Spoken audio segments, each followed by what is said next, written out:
আসসালামু আলাইকুম রহমতুল্লাহ। ভাই ভালো নাই। কেন ভালো নাই তা বলতেছে, তেলের জ্বালায় ভালো নাই। তেলের জ্বালায় কেমন ভালো নাই? যেদিন আমি গাড়িটা কিনছি, একটা বাইক কিনছি আর কি, এটার কথা বলতেছি, বুঝছেন? ওই দিন থেকেই তেলের জ্বালায় আমি ভালো নাই। ওই দিন থেকে বাংলাদেশে তেল নাই, তেলের সংকট।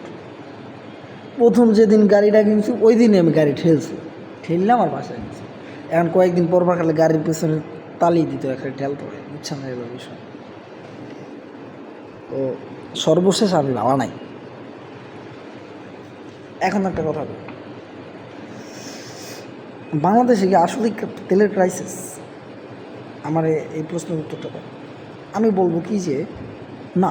তার কারণ কি, পেট্রোল আর অকটেল বাংলাদেশেই তৈরি হয়, মানে বাংলাদেশে উৎপাদন হয়। বর্তমান বাংলাদেশের যে পরিমাণ চাহিদা তার চেয়ে বেশি উৎপাদন হয়, ঠিক আছে? তাহলে তার চাইতে বেশি যেহেতু উৎপাদন হয়, যে চাহিদাটা মূলত আমাদের থাকে, ওই চাহিদা পূরণ করার পরে এক্সট্রা যেটা থাকে ওইটা কিন্তু আমাদের মজুদ থাকে, হ্যাঁ, দেশের ভাণ্ডারে। তো ধরে নিলাম আগের চাইতে একটু চাহিদা বেড়ে গেছে, মজুদগুলো দিয়ে তো বা এগুলো কমানো যায়।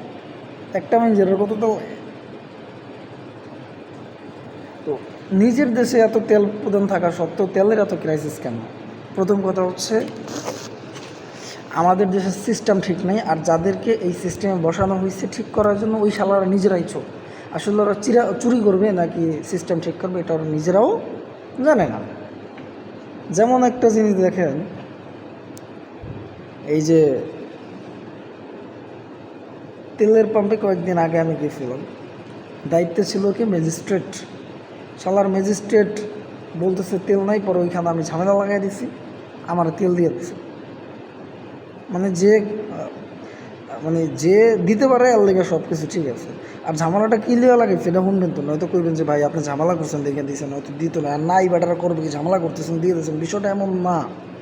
স্বরাষ্ট্র মন্ত্রণালয়ের একটা গাড়ি আসছে, আসার পরে ওই গাড়ির ভিতরে মানে ওই গাড়ির ভিতরে ফুল ট্যাঙ্কি তেল দিচ্ছে। তেল নাই, অথচ স্বরাষ্ট্র মন্ত্রণালয় সে হচ্ছে গাড়িতে ফুল ট্যাঙ্কি তেল দিচ্ছে। আবার অনেকে ফোন দিতেছে, তাদের ফোনের ইয়েতে ফুল ট্যাঙ্কি তেল দিচ্ছে। আবার যে বেটা তেল দিতেছে, হ্যাঁ নাকি ম্যাজিস্ট্রেটের অনুমতিতে অনেকেরা তেল দিতেছে। এরকম অনেক ঘটনা আছে, আসলে এত বিস্তারিত বলার সময় নেই। ভালো লাগতেছে না, নতুন ভিডিও, প্রথম ভিডিও এলে, ঠিক আছে, অনেকদিন পরে ভিডিও করতেছে, এইটা এলে গেলাম নতুন ভিডিও। তো সর্বশেষ যেটা কথা, এই দেশের এই তেলের ক্রাইসিস মনে হয় না খুব সহপথে যাইব।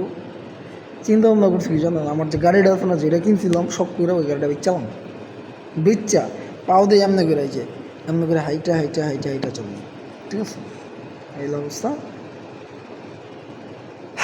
আর কষ্টের বিষয় হলো আমাদের তেলমন্ত্রী, তেল ও জ্বালানি মন্ত্রী না বিদ্যুৎ মন্ত্রী, কোন বাল মন্ত্রী আমি জানি না, ওই শালার ঘরে শালায় উপরে বয়া বয়া কইতেছে প্রায় তেল পর্যাপ্ত পরিমাণ আছে। আবার মাঝে মাঝে কী বলে যে কোন পাম্পে তেল নাই আমাকে বলে না, আমি গিয়ে নিচে গিয়ে তেল দিয়া শালা করে শালা। তুই দেওস না কত বড় বড় সেই গেল,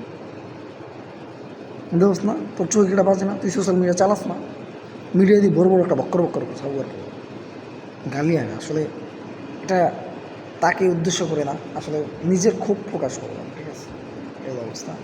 যাই হোক, সবাই ভালো থাকবেন। আমার মতো কে কে বা গাড়ি বিক্রি করার সিদ্ধান্ত নিচ্ছেন আমার জানান। আল্লাহ হাফিজ, আসসালামু আলাইকুম।